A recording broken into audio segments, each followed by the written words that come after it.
మన ప్రభు అయిన యేసుక్రీస్తు పరిశుద్ధ నామములో ఈ సంవత్సరం చివరి పునరుద్ధాన ఆరాధనలో, అలానే మనోహరములైన ఉపవాస ప్రార్థన పండుగల చివరి కూడికలో పాల్గొనే మీ అందరికీ కూడా ప్రత్యేక శుభాలు తెలియజేస్తూ ఉన్నాను. మీ అందరినీ ప్రభు నూరంతలుగా దీవించుదురుగాక. హల్లెలూయా. కొన్ని విషయాలు ఆశీర్వాదకరంగా మనం లేఖనాల నుంచి మాట్లాడుకొని ఆశీర్వాదకరంగానే బయలుదేరి వెళ్దాం. గడిచిన రెండు రోజులుగా ఒక 6 విషయాలు నేను మీతో విడిచిపెట్టకూడదు అనే ఈ విషయాల మీద చెప్తూ వచ్చాను. విడిచిపెట్టవలసినవి ఏంటి చెప్పండి? కోపం, అతిక్రమం, విగ్రహం. విడిచిపెట్టకూడనివి ఏంటి? మందిరం, ఉపదేశం, ధైర్యం, దేవునిలో మనకున్న ధైర్యం. ఇలాంటి శ్రేష్టమైన లక్షణాలు మనము కలిగి ఉంటే ఆయన మన జీవితాల్లో చేసే కార్యాలు ఏంటి? ఆయన మనల్ని విడువడు. వాక్యం చదువుకొని అలా ముందుకు తీసుకెళ్తాను. ముగింపు పరిశుద్ధాత్ముడు ఆత్మ చెప్పు సంగతులు చెవిగలవాడు మాత్రమే గ్రహించునుగాక. చక్కగా ఆరాధన అయిపోయిన తర్వాత ఒక ముద్ద అన్నం పెడతాం. ప్రశాంతంగా భోజనం చేసి ఆశీర్వాదకరంగా మీరు మీ ప్రాంతాలకు వెళ్ళొచ్చు. ఒక్కరోజు రెస్ట్ తీసుకుంటే ఇంక రెండో రోజు 31st నైట్ ఆరాధన ఉంటుంది. ఇంకా ఆ తర్వాత నుండి మీ జీవితాలు ప్రారంభించబడతాయి, మన జీవితాలు ప్రారంభించబడతాయి. ఆ ప్రారంభించబడిన ఆ జీవితాలకు ఆది అంతం ప్రభువు తానై తోడై ఉండునుగాక. రాజుల మొదటి పుస్తకం 6వ అధ్యాయం 13వ వాక్యాన్ని నేను చదువుతాను.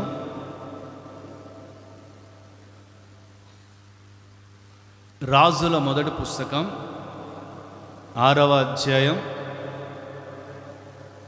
13వ వాక్యాన్ని నేను చదువుతున్నాను, మీరు చూడాలి. నా జనులైన ఇజ్రాయేలీయులను విడిచిపెట్టక నేను వారి మధ్యలో 2025వ సంవత్సరములో నివాసము చేయబోతున్నాను. గట్టిగా కొట్టు గట్టిగా కొట్టు. హల్లెలూయా, హల్లెలూయా, హల్లెలూయా, హల్లెలూయా. నా జనులైన ఇజ్రాయేలీయులను విడిచిపెట్టక వదలక దూరము కాక ఎడబాయక వారికి నేను దూరము కాను, వారిని నాకు దూరము కానివ్వను. వెనువెంటనే వారికి తోడుగా ఉండి వారి కుటుంబములలో నేను నివాసము చేసేదను. గట్టిగా గట్టిగా గట్టిగా. ప్రత్యేకంగా ఉపవాస పండుగలలో పాల్గొనిన వారిని ఆయన విడిచిపెట్టక వారితో కూడా ఉందురుగాక, వారి మధ్యలో నివసించుదురుగాక, వారి గృహములలో నివసించుదురుగాక, వారి కుటుంబములలో నివసించుదురుగాక, వారి జీవితములలో నివసించుదురుగాక. విడిచిపెట్టక అంతము వరకు నడిపించుదురుగాక. హల్లెలూయా. చేతులు ఊపుతా 3 సార్లు చెప్దాం.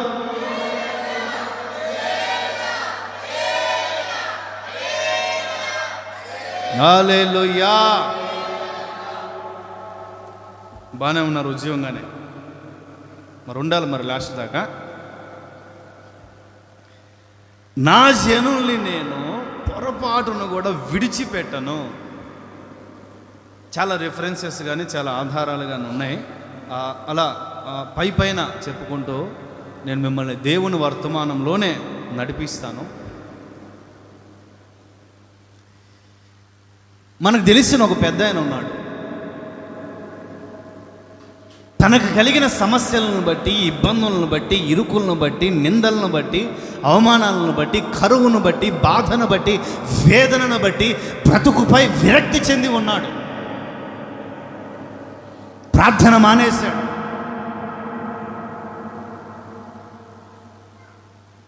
భక్తి మానేశాడు, సన్నిధి మానేశాడు. దేవుడు అనే పదమే నోటిలో ఉచ్చరించేదానికి కూడా వెనకడుగు వేస్తున్నాడు. విరక్తి చెందింది తన జీవితంలో.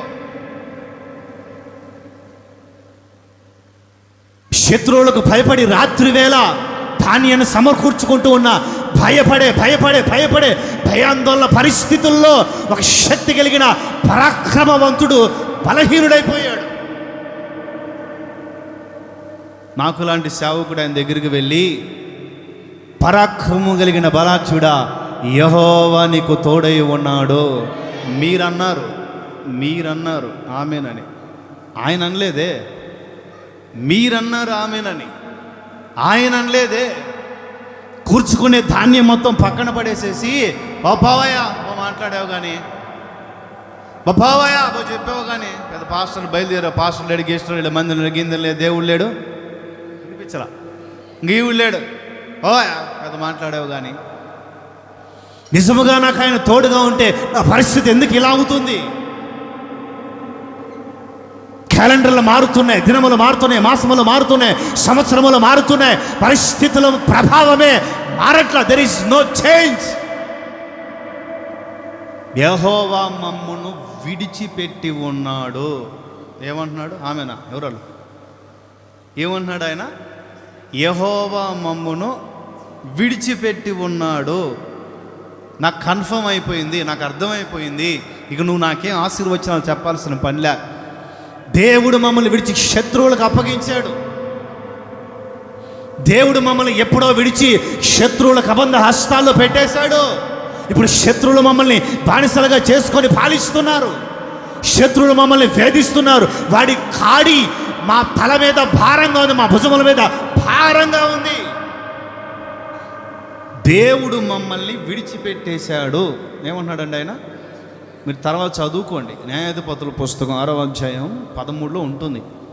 దేవుడు మమ్మల్ని విడిచిపెట్టి శత్రువుల చేతిలో పెట్టాడయ్యా మా జీవితాల్ని. అందుకే మా బతుకులు ఇలా తగలబడ్డాయి.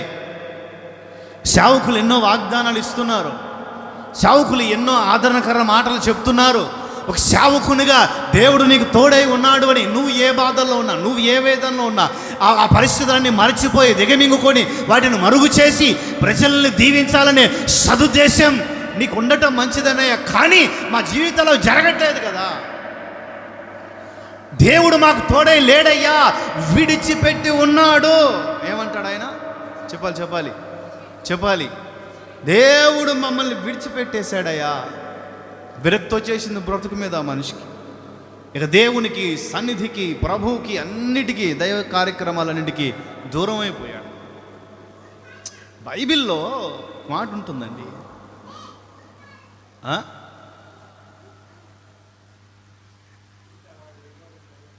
కూర్చో,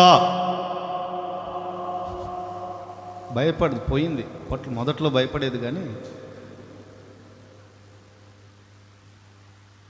కూర్చోబెడితే గంట సేపు మాట్లాడేది నాతో. ఏం మాట్లాడిద్దో తెలియదు. స్తోత్రం చెప్పండి గట్టిగా, చేతులోపుతూ హల్లెలూయా. ఒక మాట ఉంది, దేవుని ప్రజలు కూడా ఒక సందర్భంలో యెహోవా నన్ను విడిచిపెట్టాడు, దేవుడు మమ్మల్ని విడిచిపెట్టేశాడు అని బాధపడుతుంటే ప్రవక్త అంటాడు దేవుని ప్రజల దగ్గరికి వెళ్ళి, నిన్ను కనిన నీ తల్లి నిన్ను విడిచిపెట్టిందా? నీ గర్భం పంచుకొని పుట్టిన నీ తల్లిదండ్రులు నిన్ను మరిచిపోయారా? ఒక సందర్భంలో మరిచిపోతారేమో, విడిచిపోతారేమో, ఒక సందర్భంలో త్రోసివేస్తారేమో, నెట్టివేస్తారేమో. నిన్ను కనినా, నీవు కనిన వారు ఒకరోజు నీకు దూరమైపోతారేమో, కానీ నీ దేవుడైన యెహోవా నిన్ను విడువడు, నిన్ను మరువడు. స్తోత్రం కలుగునగాక. కొట్టు. దేవుడు నిన్ను మరువడు, విడువడు. విడిచిపెట్టే స్వభావాలు ఆయన కాదు. 49 యెషయా పుస్తకం 14లో ఉంటుంది, ఇంటికెళ్ళి చూసుకోండి. అవన్నీ చదివించానంటే మరి మీకు ఒక త్యాగపూరితమైన మనస్సు ఉండాలి. మరి అది ఉంటేనే నేను చదివిస్తాను. యెషయా 49:14 ఇంటికి చదువుకోండి. యెహోవా మమ్మల్ని విడిచిపెట్టేశాడు అని తెగ బాధపడుతూ ఇంకొకటి చదివిస్తా. హోషేయ పుస్తకం 11:8 త్వరగా చదవండి, గట్టిగా.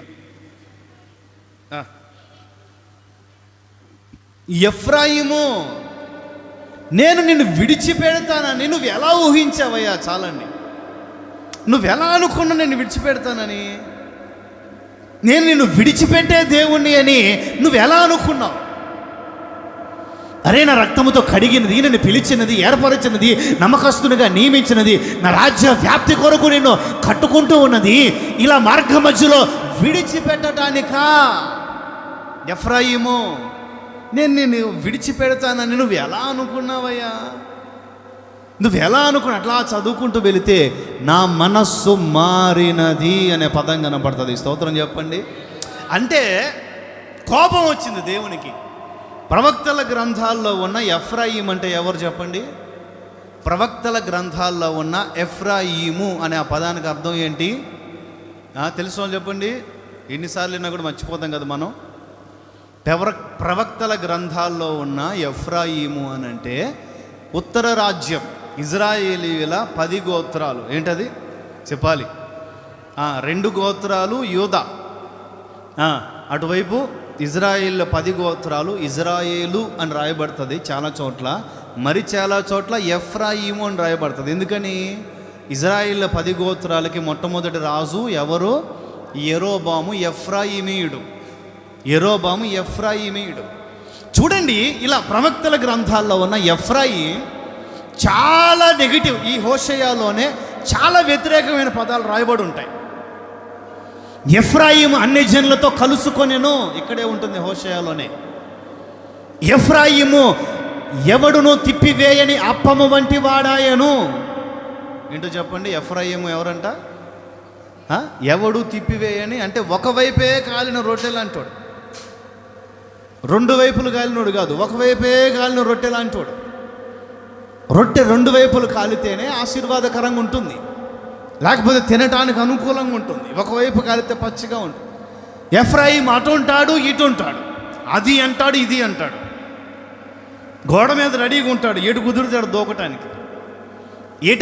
ఎటు అనుకూలంగా ఉంటే అటు దూకటానికి గోడ మీద రెడీగా ఉంటాడు ఎఫ్రాయిం. ద్విమనస్కుడు. ఏంటో చెప్పండి, చెప్పాలి. ద్విమనస్కుడు. 2 రకాల మనస్సులు, 2 రకాల నాలుకలు, 2 రకాల ఆలోచనలు, 2 రకాలుగా ఆలోచిస్తాడు. ఎన్ని వాక్యాలు విను 2 రకాలుగా ఆలోచిస్తాడు. ఇదైతే ఇది, అదైతే ఏదో ఆలోచిస్తాడు. ఎంత ధైర్యపరచు, ఎంత బలపరచు, ఎంత కన్నీళ్ళు తుడిచే సందేశం చెప్పు. సందేశం వినేంత వరకు ఈ కోణంలో ఉంటాడు. అయిపోయిన తర్వాత వెంటనే చల్లారిపోద్ది, అటు వెళ్ళిపోతాడు. మళ్ళీ ఎంత బలపరిచినా కూడా 2 కోణాల్లో ఆలోచిస్తూ ఉంటాడు. ఇంకా ఎఫ్రాయిము ఎవరు? కరెక్ట్గా యుద్ధ సమయములో వెనుదిరిగిన వాడు ఎఫ్రాయిం. ఎవరో చెప్పండి, చెప్పాలి. యుద్ధ సమయములో వెనుదిరిగిన వాడు. యుద్ధ రోజున 2-3 రోజులకో వారం క్రితమో వెనుదిరిగి ఉంటే వేరే వాళ్ళని అరేంజ్ చేసుకునేవాళ్ళు. కరెక్ట్గా యుద్ధ సమయంలో వెనుతిరిగితే పరిస్థితి ఏంటి? శత్రువులు గెలిచినట్లే కదా.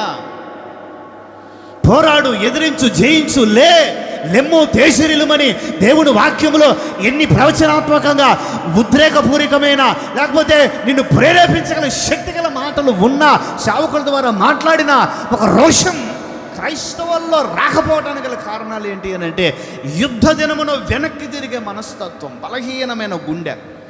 ఎఫ్రాయిము పిరికి గుండె కలిగిన గువ్వాయను. ఏంటో చెప్పండి, అన్నీ ఉంటాయి బైబిల్లో. ఒక నెలంతో చెప్పుకోవచ్చు. ఎఫ్రాయిము పిరికి గుండె కలిగిన గువ్వాయను. పిరికితనం, భయం, భక్తిహీనత, అన్ని జనులతో కలిసిపోవటం, విగ్రహాలతో కలిసి స్నేహాలు చేయటం, బలహీనుడు. ఎంత రోషముగా దేవుని ప్రవక్తలు వచ్చి ప్రతి వేకువనే వచ్చి ప్రవచనాలు చెప్తూ, దర్శిస్తూ, వారికి మంచి మంచి మాటలు చెప్తూ ఉన్నా కూడా ఒక లోతైన దేవుని మార్గంలో నడువటానికి నడుము కట్టుకుని వాడు కాడు ఎఫ్రాయిము. ఒకరోజు వచ్చింది బలహీనుడయ్యాడు, ఒకరోజు వచ్చింది విడిచిపెట్టబడే స్థితికి వెళ్ళాడు, ఒకరోజు వచ్చింది పూర్తిగా లోకంలో కలిసిపోయాడు, ఒకరోజు వచ్చింది ఇక దేవుడు దూరం అయిపోయాడేమో, విడిచిపెట్టేశాడేమో అనే భావంలోనికి వెళ్ళిపోయాడు, భయంలోనికి వెళ్ళిపోయాడు, బాధలోనికి వెళ్ళిపోయాడు, దిగులోనికి వెళ్ళిపోయాడు, డిప్రెషన్లోనికి వెళ్ళిపోయాడు. ఇప్పుడు నా పరిస్థితి ఏంటి? ఈ బలహీన సందర్భంలో ప్రభు అంటాడు, ఎఫ్రాయిం, నేను నిన్ను విడిచిపెడతాను, నువ్వు ఎలా అనుకున్నావయ్యా? నువ్వు ఎంత బలహీనుడివైనా నిన్ను బలపరచుటకు నా దక్షిణ హస్తము నీ వెనువెంటే ఉంటుంది, వెనువెంటే ఉంటుంది, వెనువెంటే ఉంటుంది. ఆయన నిన్ను విడిచిపెట్టడు, విడిచిపెట్టడు, విడిచిపెట్టడు, విడిచే దేవుడు కాడు. స్తోత్రం కలుగునుగా యేసయ్యకి. గట్టిగా చెప్దాం, గట్టిగా చెప్దాం. అట్లనేమి కృప విస్తరించాలి అంది పాపమందు నిలిచి ఉందమా? అట్లన రాదు. ఎంత బలహీనంగా ఉన్న బలపరిచే దేవుడు ఉన్నాడు కదా అని ఆయన బలహీనతలను మనం అలుసుగా తీసుకొని ఇంకా బలహీనులుగా మార్చబడతామా? క్షమాపణ ఆయన బలహీనత అయి ఉండొచ్చు, శాశ్వత కాలము కాదు. సౌలు విషయంలో, సంసోను విషయంలో ఏం జరిగిందో మనకు తెలుసు. చరిత్ర మనకు అద్దం పట్టినట్లుగా మాట్లాడుతుంది. ఆయన నీవు ఎంత బలహీనుడుగా గత సంవత్సరాలు, గత 12 నెలలుగా నడిచినా నిన్ను బలపరచడానికి ఈరోజు మరలా ఎందుకు దిగి వచ్చి నేను నిన్ను మరువను, విడువను అని ఎందుకు చెప్తున్నాడు అని అంటే, ఇక ముందుకైనా నీ జీవితాన్ని రానున్న సంవత్సరానికి శ్రేష్టమైన జీవితంగా కట్టుకుంటావని. అసలు విడిచేది ఎవరు? యోహాను సువార్తలో యేసయ్య అంటాడు, నేను గొర్రెలకు మంచి కాపరినయ్యా. ఏంటది చెప్పాలి? నేను గొర్రెలకు మంచి కాపరిని, నా గొర్రెల కోసం నా ప్రాణం పెట్టడానికే నేను సిద్ధంగా ఉంటా. కానీ మీరు మంచి కాపరులు కాదే, మీరు దొంగలు, మీరు దొంగలు, మీరు జీతానికి పనిచేసే జీతగాళ్ళు. జీతగాడు జీతగాడే. జీతగాడు ఏం చేస్తాడు? ఆ గొర్రెల్ని గాలికి వదిలేసేస్తాడు. ఇతను ఏదో చెట్టు కింద పరుంటాడు, ఏదో ఇతని సుఖంలో ఇతను ఉంటాడు. సింహం వచ్చినా, ఎలుగుబంటి వచ్చినా, ముఖ్యంగా అక్కడ రాయబడినట్లుగా తోడేలు వచ్చినప్పుడు మందను విడిచిపెట్టి అనే పదం స్పష్టంగా ఉంటుంది. జీతగాడు ఏం చేస్తాడు? బాధ్యత లేని వాడు ఏం చేస్తాడు? మందను విడిచిపెట్టి పారిపోతాడు. కానీ నేను మందను విడిచిపెట్టేవాడిని కాదు. స్తోత్రం కలుగునుగాక, స్తోత్రం కలుగునుగాక, స్తోత్రం కలుగునుగాక. యోహాను సువార్తమానం 10, 11, 12 నా వైపు చూడాలి. మీరు ఇంటికి వెళ్ళి చదువుకోవాల్సినవి అవన్నీ. యోహాను సువార్తమానం 10వ అధ్యాయం 11, 12 వాక్యాల్లో ఉంటుంది. యేసయ్య గురించి ఉంటుంది, జీతగాడు గురించి ఉంటుంది. చూసుకోండి. యేసయ్య కూడా ఒకరోజు విడిచిపెడతాడట. అది కూడా చెప్పాలి మీకు. యేసయ్య కూడా ఒకరోజు విడిచిపెడతారంట. ఎవరిని? ఎలాంటి వారిని? లూకాసు వర్తమానం, ఇది చదవండి, 15, 15 చాప్టర్ 4.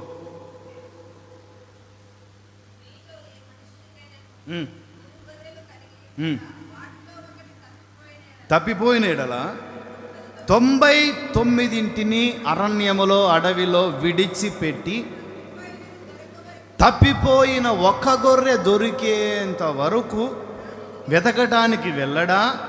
అది దొరికినప్పుడు సంతోషిస్తాడు, భుజములపై వేసుకొని ఇంటికి వస్తాడు, స్నేహితులందరితో కలిసి ఆనందిస్తాడు. అట్లా చదువుకుంటూ వెళితే మారు మనస్సు అక్కర్లేని 99 మంది కంటే మారు మనస్సు అవసరమైన ఒక్క గొర్రె విషయంలోనే పరలోకములో సంతోషం కలుగుతుందంట. ఆమె చెప్పండి, గట్టిగా చెప్పండి. 99 గొర్రెల్ని విడిచిపెట్టాడట కాపరి. ఏం చేశాడు చెప్పండి, గట్టిగా చెప్పాలి. కాపరి అయిన యేసయ్య 99 గొర్రెల్ని విడిచి ఒక్క గొర్రె కోసం బయలుదేరి వెళ్ళాడట.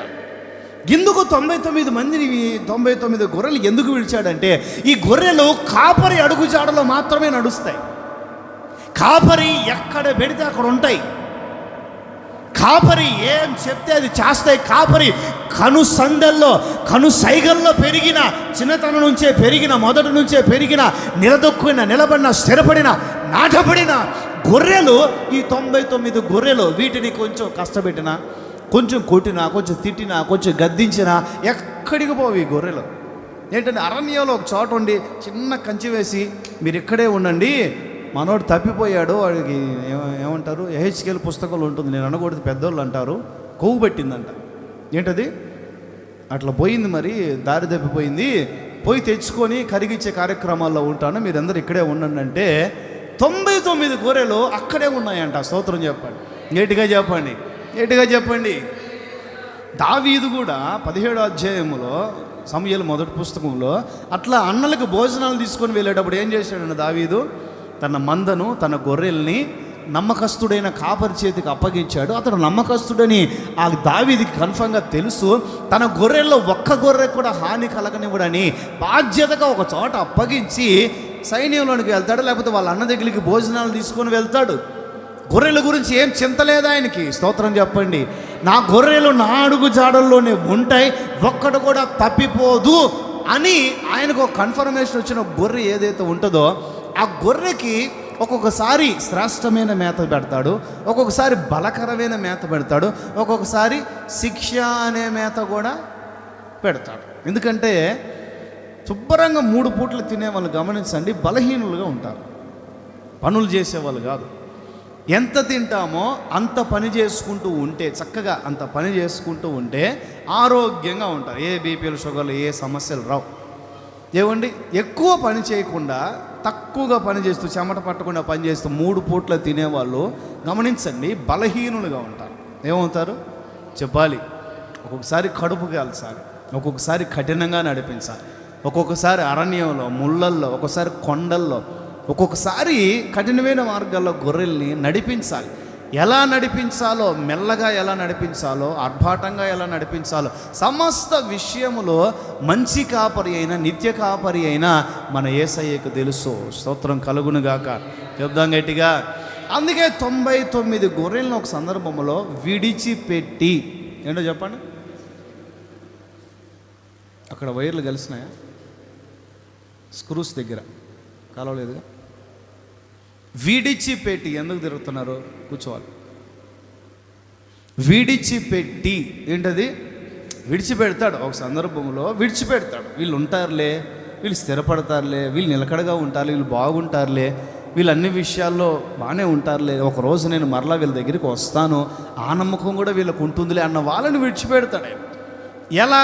ఒక మంచి కాపరి, బాధ్యత కలిగిన కాపరిలా విడిచిపెడతాడు. ఇలా తోడేలుకు భయపడి, శత్రువుకు భయపడి, ఏమండి ఎవరెవరికో దేనికో భయపడి పారిపోయే జీతగాడిలాగా దాన్ని విడిచిపెట్టేది బాధ్యత కలిగిన కాపరిలా విడిచిపెడతాడు. స్తోత్రం చెప్పండి. విడిచినా విడవకపోయినా ఆయన రానున్న సంవత్సరములో నిన్ను విడువక నడుపునుగాక, విడువక నడుపునుగాక, విడువక నడుపునుగాక. చాలా విషయాలు ఉన్నాయి. ఆ విషయాలన్నీ ఒక 3 మాటలుగా నేను మీతో చెప్తాను. గడియారాన్ని చూడొద్దు, నా వైపు చూడాలి. నేను మీతో చెప్తాను. స్తోత్రం కలుగునుగాక. చేతులోపుతో గట్టిగా, ఆకలి గట్టిగా. ఓకే, నాకు తెలుసు ఆ సంగతి, ఆకలి అవుతుందని. ముగిస్తాను. ముగించినప్పుడే ముగించాడన్న అని అనుకోవాలి. సామెతల క్షమించండి, కీర్తనలు 9:10 ఆయనను ఆశ్రయించు వారిని విడిచిపెట్టాడు. ఆయన 9:10 యేసయ్యా నిన్ను ఆశ్రయించే వారిని నీవు విడిచిపెట్టేవాడవు కావు. స్తోత్రం చెప్పు. మరి ఏం చేస్తాడు? ఆశ్రయించే వారిని ఎవరిని విడిచిపెట్టాడంటే ఆయన్ని ఆశ్రయించేవారు. ఆశ్రయించుట అనంటే ఏంటి? ఆధారపడుట. ఆశ్రయించుట అంటే ఏంటి? నమ్ముకొనుట.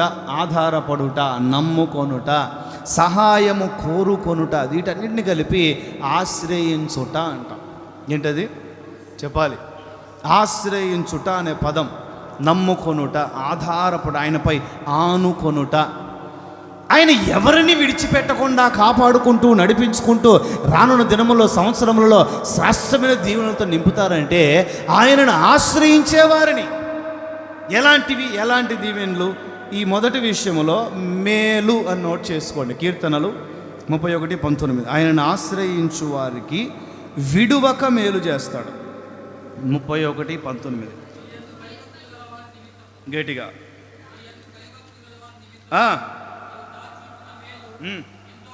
గొప్పది. నరుల ఎడల నిన్ను ఆశ్రయించు వారి నిమిత్తం నీవు సిద్ధపరిచిన మేలు 2025 సంవత్సరములో ఆయనను ఆశ్రయించిన వారందరి కొరకు ఆయన సిద్ధపరిచిన మేలు ఎంతో గొప్పది. కొట్టుగట్టిగా ఆయన నీ కొరకు మేలును దాచి ఉంచి ఉన్నాడు. మేలును మీకు అనుగ్రహించునుగాక. విడిచిపెట్టక మేలుతో మిమ్మల్ని నింపునుగాక. మేలుతో మీ హృదయంలో సంతృప్తి పరచునుగాక. మేలుతో మీ కుటుంబాలు అలంకరించబడునుగాక. మేలుతో మీ వ్యాపారాలు అలంకరించబడునుగాక. మేలుతో మీ పొలములు అలంకరించబడునుగాక. మేలుతో మీ ఉద్యోగములు అలంకరించబడునుగాక. మేలుతో మీ భవిష్యత్తు అలంకరించబడునుగాక. మేలు కలుగునుగాక.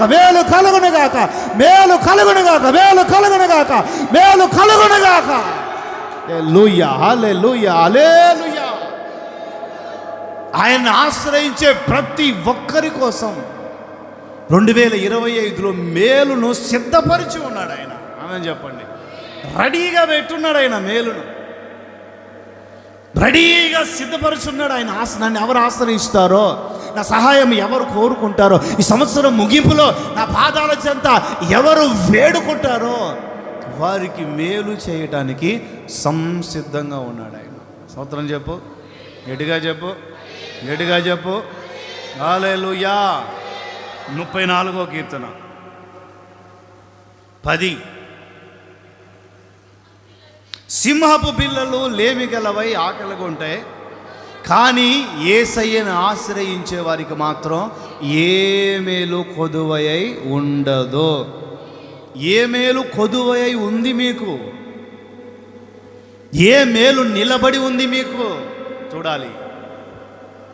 దేవుని ఆశ్రయించే దేవుని ప్రజలకి ఏ మేలు కొదువై ఉండదు.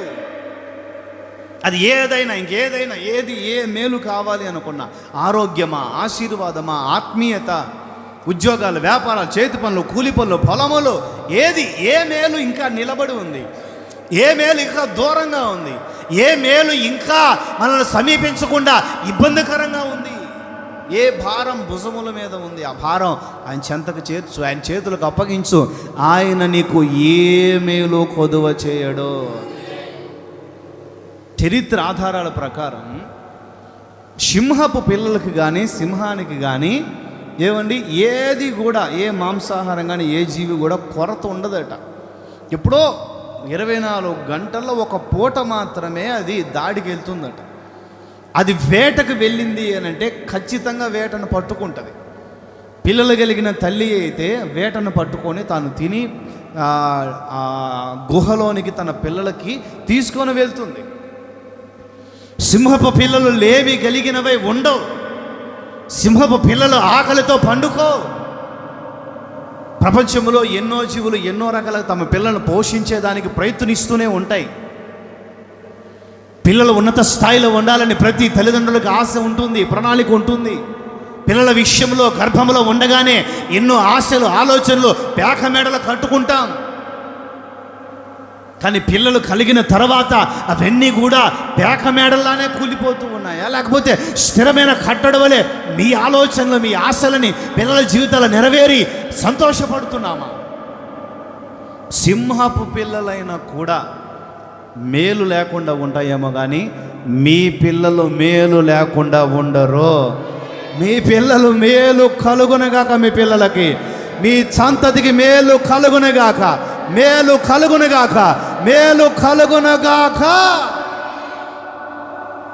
పిల్లలు బాగుండాలని ప్రతి ఒక్కరికి ఉంటుంది. మేము బాగుండాలి అని ప్రతి ఒక్కరికి ఉంటుంది. కానీ పిల్లలు రోగగ్రస్తులుగా, బలహీనులుగా, మతిమరుపుతో, అశ్రద్ధతో, భక్తిహీనులుగా, అవిధేయులుగా పిల్లలు కుటుంబాలు ఎదుగుతూ ఉంటే ఆ వేదన వర్ణనాతీతంగా కూడా ఉంటుంది. నా దేవుడు మీ పిల్లల్ని దర్శించునుగాక. నా దేవుడు మీ పిల్లల్ని ఒక దారికి తీసుకొచ్చునుగాక. నా దేవుడు మీ పిల్లల్ని శ్రేష్టమైన భక్తులుగా మార్చుదురుగాక. ప్రతిష్టలో పెంచుదురుగాక. భక్తిలో పెంచుదురుగాక. పరిచర్యలో పెంచుదురుగాక. హల్లెలూయా. చేతులోపుతో ఏ మేలు కొదువు చేయడండి ఆయన. ఆయనను ఆశ్రయిస్తే, ఆయనను ఆశ్రయించి వారిని పొరపాటు విడిచిపెట్టడు. ఆయన విడిచిపెట్టకుండా ఏం చేస్తాడు? ఏ మేలు కొదువు చేయడు. స్తోత్రం చెప్పు. ఏ మేలు నీకు కావాలో, ఒక చిన్న ప్రార్థన చేసుకుందామా? ఏ మేలు కావాలో కూర్చొనైనా ఉండండి, నిలబడైనా ఉండండి, మోకాల మీద ఉండండి, ఒక 2 నిమిషాలు ప్రార్థన చేసుకోండి. మీకు ఏ మేలు కావాలి? ఇప్పటి వరకు అసలు ఏ మేలు కొదువుగా ఉందో చిన్న ప్రార్థన చేసుకోండి. ఏ మేలు కొరతగా ఉంది మీకు? ఏ మేలు మీకు ఏ మేలు కావాలి? ప్రభుత్వం చెప్పండి, మాతో చెప్పాల్సిన అవసరం లేదు. ఎవరైనా పిల్లలు, యవనస్తులు, పెద్దలు, ఏమండి మీకు ఏ మేలు కావాలి ఆయన దగ్గర నుండి? ఏ మేలు? ఇదిగో లేఖనం చెప్తుంది, ఆయనను ఆశ్రయించండి. ఆయనను ఆశ్రయించే వారికి ఆయన సిద్ధపరిచిన మేలు ఎంతో గొప్పది. ఏ కొదువు ఉండదు. నీకు ఏ మేలు కావాలి? అడుగు ప్రభుని అడుగు, ప్రభుని అడుగు. ఏ మేలు కావాలి? ఏ మేలు కావాలి? హల్లెలూయా, హల్లెలూయా, హల్లెలూయా, హల్లెలూయా, హల్లెలూయా. మేలు చేయగలిగిన దేవుడు మన మధ్యలో సంచరిస్తున్నాడు. మేలు చేయగలిగిన వాడు మన మధ్యలోనికి దిగి వచ్చి ఉన్నాడు. నీవు ఆయనను ఆశ్రయిస్తే నిన్ను విడిచిపెట్టక నీకు మేలు చేయుటకు దిగి వచ్చిన దేవుడు ఆయన. నీకు మేలు చేయుటకు దిగి వచ్చిన దేవుడు ఆయన. ఆయనను మాత్రమే ఆశ్రయించు. వేడుకో. ఆయనను మాత్రమే అడుగు. ఆయన సన్నిధిలో మాత్రమే నీ సమస్య, నీ బాధ, నీ వేదన, నీ విన్నపాన్ని చెప్పుకో. అడుగు, నీకేం కావాలి? స్థలమా, ఇల్లా, ఏది పొలముల అభివృద్ధి, ఏ మేలు నీకు కావాలి? విశ్వసించడు, ఆశ్రయించి అడుగు. పిల్లల భవిష్యత్తు, చదువుల, ఉద్యోగాల, నీకే మేలు కావాలి? ఆశ్రయించు. పండుగ అంత్యదినమున నా ప్రభు ప్రవచనాత్మకంగా చెప్తున్నారు. ఇప్పటి వరకు కొదువుగా ఉన్న మేలులను రానున్న సంవత్సరముల ముఖద్వారములోనే ఆయన మీకు ఇవ్వబోతున్నాడు.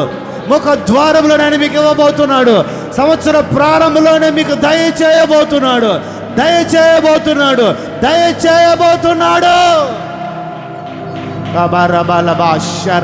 విశ్వాసంతో, నమ్మకంతో ఆశ్రయించు.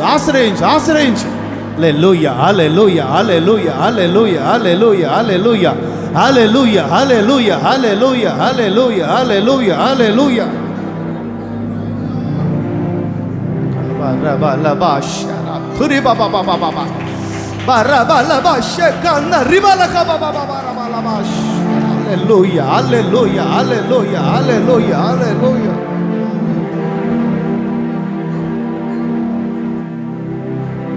ఆమేన్. హల్లెలూయా.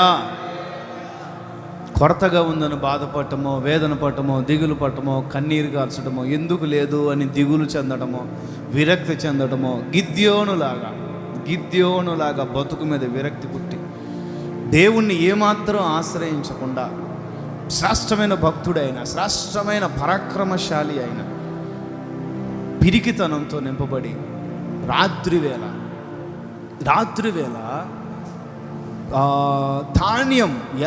ధాన్యాన్ని దులుపుకుంటూ ఉన్నాడు, ధాన్యం కూర్చుకుంటూ ఉన్నాడు తన కుటుంబం కోసం. ఏ మేలు కొరతగా ఉంది? ఎందుకు కొరతగా ఉంది?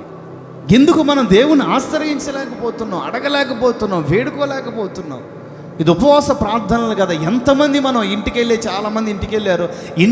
ఇంట్లో ఉండి, ఇంటి దగ్గర ఉండి ప్రభువుని ఆశ్రయించి 1 గంట 2 గంటలు ప్రార్థనలో గడిపామని చెప్పగలిగిన వాళ్ళు ఎంతమంది? ఒకవేళ ప్రార్థన చేయకపోతే మరి అది ఉపవాసమేనా? కాదు, ఖచ్చితంగా ఉపవాసం కాదు. ఎంతమంది ప్రభువుని అడిగి, ఇదిగో ఈ కొరతగా ఉందా, ఇదిగో ఈ ఆత్మీయత, ఈ ఆత్మీయ లక్షణం, లేకపోతే ఈ భూ సంబంధమైన ఈ ఆశీర్వాదం నాకు కొరతగా ఉంది. మరి బైబిల్ చెప్తుంది ఆయన విడిచిపెట్టగా మేలు చేస్తాడు అని. ఆయన ఆశ్రయించే ప్రతి ఒక్కరికి కూడా మేలు సిద్ధంగా ఉంది. ఆయన దగ్గర దాచిపెట్టి ఉంచాడంట. ఆమె చెప్పండి, రానున్న సంవత్సరంలో మీకు ఇవ్వటానికి దాచిపెట్టి ఉంచాడు ఆయన. స్తోత్రం కలుగునుగాక. దాచిన మేలులు ఎన్నో మన కొరకు సంసిద్ధంగా ఉన్నాయి రానున్న సంవత్సరంలో. చేతులతో చెప్దాం హల్లెలూయా, హల్లెలూయా. అందుకే 118వ కీర్తనలో ఉంటుంది 8-9లో, రాజులను ఆశ్రయించొద్దు, అధికారులను ఆశ్రయించొద్దు. వాళ్ళ ద్వారా మీకు కీడే, వాళ్ళ ద్వారా మీకు మేలేం జరగదు, వాళ్ళ ద్వారా నీకు లాభం రాదు, వాళ్ళకే లాభం. వాళ్ళ దగ్గర 10,000 ఆశ్రయానికి వెళితే 10 ఫోటోలు దిగి 10 ప్రాంతాలకు పంపించే లక్ష్యం దన్నుకుంటారు. కానీ నీవారాధిస్తున్న దేవుడు అలాంటి వాడు కాడు. నీ దగ్గర పైసా కూడా లాభం అపేక్షించకుండా నీవు అడిగిన ప్రతి ఈవిని నీ జీవితంలో కుమ్మరించగలిగిన వాడు, నీకు అనుగ్రహించగలిగిన వాడు. హల్లెలూయా, హల్లెలూయా. ఒక 7 సార్లు చెప్దాం.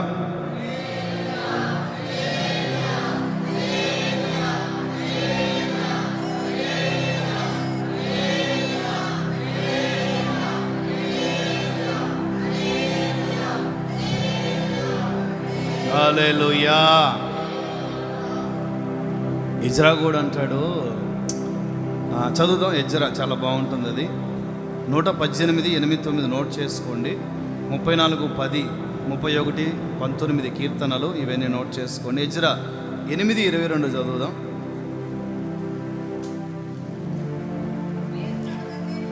మేలు కలుగ చేయుటకై ఆయనను ఆశ్రయించే వారందరికీ నీ దేవుని హస్తము నీకు తోడుగా ఉండునుగాక, తోడుగా ఉండునుగాక.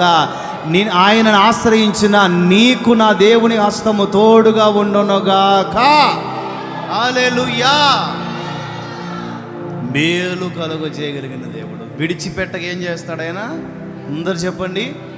ఏ మేలైనా, ఏ మేలు కొదువై ఉండదని స్పష్టంగా లేఖనం చెప్తుంది. ఒక్క మేలు కూడా మీకు కొదువై ఉండదు. చూడండి, మనం కన్నీళ్లు కారిస్తే భవిష్యత్తులో 2025లో కన్నీరు కారిస్తే సమస్యలను బట్టి కాదు, ఆత్మీయత కొరకే కన్నీరు కార్చాలి. ఆత్మలో ఇంకా ఎదిగేదాని కొరకే సన్నిధిలో కన్నీరు కార్చాలి తప్ప సమస్యలను బట్టి కాదు. అలా ఉండాలి. రోషంగా తీర్మానం తీసుకోండి, రోషంగా ప్రభుతో చెప్పండి, రోషంగా ప్రభు దగ్గర ఒప్పుకోండి. మనం విడిచిపెట్టాల్సిన ఏమైనా ఉంటే విడిచిపెడదాం. ఆయన మనల్ని విడిచిపెట్టకుండా ఉండటమే మనకు ప్రాముఖ్యమైన విషయం. ఇదే కేంద్రం. ఈ ఉపవాస ప్రార్థన పండుగల యొక్క కేంద్రం ఏంటంటే 2025లో ఒక క్షణము కూడా ఆయన దక్షిణ హస్తము మనకి దూరము కాకూడదు. హల్లెలూయా, హల్లెలూయా, హల్లెలూయా, హల్లెలూయా. విడిచిపెట్టకూడదు ఆయన మనల్ని. ఆయన మనల్ని విడిచిపెట్టకూడదు అని అంటే మనం విడిచిపెట్టాల్సిన ఏమైనా ఉంటే చూసుకుందాము. 3 విషయాలు చెప్పే మీతో. ఇంకా ఏమైనా ఉన్నాయా? ఉన్నాయి. వ్యర్థమైన ప్రవర్తన విడిచిపెట్టాలని ఒక చోట ఉంటుంది. అవి కూడా రాసుకున్నా, చెప్పలేదు మీతో. సమరయ స్త్రీ తన కుండను, పాపపు కుండను అక్కడే విడిచి తన ఊరికి వెళ్ళిపోయినట్లుగా తన జీవితం మారినట్లుగా ఉంటుంది. చాలా ఉన్నాయి, చెప్పాలి. ఒక 3 చెప్పా. ఇంకా ఏమేమి ఉన్నాయి? ఏమేమి విడిచిపెట్టాలి, ఏమేమి విడిచిపెట్టకుండా గట్టిగా పట్టుకోవాలి. ఆయన మనల్ని విడిచిపెట్టకూడదంటే మనం విడిచిపెట్టకుండా ఏమేమి గట్టిగా పట్టుకోవాలి. ఇవన్నీ కూడా మీకు 2 రోజులుగా పరిశుద్ధాత్ముడు స్పష్టంగా దర్శిస్తూనే వచ్చాడు సూటిగా. ఆయన మీకు మేలు చేయుదురుగాక. 2వ విషయం చెప్తాను. ఆయనకు ఇష్టులైన వారిని విడిచిపెట్టడు. యోహాను సువార్తమాన 8:29.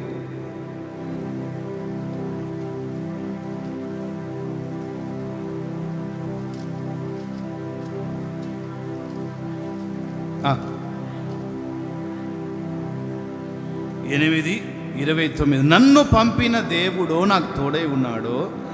నేను ఆయనకి ఇష్టమైన కార్యాలే ఎప్పుడు చేస్తాను కాబట్టి ఆయన నన్ను ఒంటరిగా విడిచిపెట్టేవాడు కాడు. స్తోత్రం చెప్పు, చేతులోపుతో చెప్పు. విడిచిపెడతారు మనుషులైతే, బంధువులైతే, స్నేహితులైతే. మన అనుకున్న వాళ్ళు మనల్ని ఒంటరిగా విడిచిపెడతారు, ఒంటరిగా తోసేస్తారు. మనం ఒంటరిగా ఉండి కుమిలిపోతూ ఉంటే వాళ్ళు మనల్ని చూసి ఆనందిస్తూ ఉంటారు. మనుషులైతే, రక్తమాంసాలైతే, వాళ్ళు ఎవరైనా అయి ఉండొచ్చు. మనుష్యుడు మనల్ని ఒంటరిగా విడిచి మన ఒంటరితనాన్ని చూసి అతను సంబరపడిపోతుంటారు. కానీ మనం ఆరాధిస్తూ ఉన్న దేవుడు మనల్ని ఒంటరిగా విడిచేవాడు కాడు. మనతో ఎప్పుడు మనతోనే ఉండగలిగిన వాడు. గట్టిగా గట్టిగా గట్టిగా ఎప్పుడు మనతోనే ఉంటాడు. ఎందుకంటే మనము ఆయనకు ఇష్టమైనవే చేస్తాం. చేస్తారా చేయరా? చెప్పండి. చేసేవాళ్ళు చెప్పండి, చేసేవాళ్ళు మాత్రం చెప్పండి. మనము ఆయనకు ఇష్టమైనవి మాత్రమే చేయాలి. అలా ఇష్టమైనవి చేస్తే ఆయన మనల్ని విడిచిపెట్టక ఏం చేస్తాడో ఇది కూడా చెప్తా.